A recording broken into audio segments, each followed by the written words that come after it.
Alors, c'est une solution de financement qui est réservée aux propriétaires de plus de 60 ans. Ça permet de rester dans sa maison tout en recevant une somme qui est calculée par rapport à la valeur de son bien. Ça permet de faire un projet quel qu'il soit, de financer des donations ou alors simplement d'améliorer sa retraite. Il n'y a pas de mensualité. Ce prêt est remboursable uniquement à la vente du bien ou par remboursement anticipé si vous avez une entrée d'argent ou à la succession.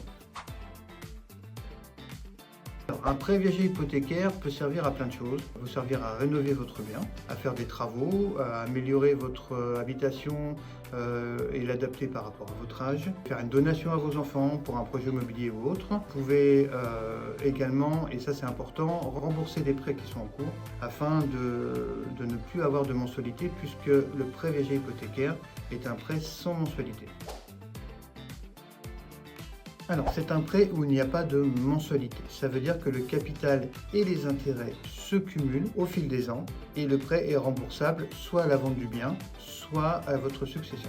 La garantie du bien, c'est un appartement ou une maison dont vous êtes pleinement propriétaire, donc monsieur, madame, ou monsieur tout seul ou madame tout seul, mais il ne faut pas qu'il soit partagé entre vous et vos enfants. La garantie du prêt, c'est donc ce bien, et le montant du prêt, lui, est déterminé par 3 éléments. La valeur du bien, son emplacement et votre âge. Ce prêt n'a pas de mensualité, ce qui veut dire que les intérêts se cumulent au fil des ans. Ce prêt donc augmente régulièrement au fil des années. Ce prêt est remboursable à la vente du bien, soit à votre départ, soit à la succession. Et dans le cas de la succession, cela veut dire que ça va réduire la part qui reviendra à vos enfants. Il y a aussi des frais de mise en place qu'il faut tenir compte, les frais d'expertise, les frais de notaire, de garantie et les frais de dossier. Ces frais sont inclus dans le financement, il n'y aura pas à les avancer.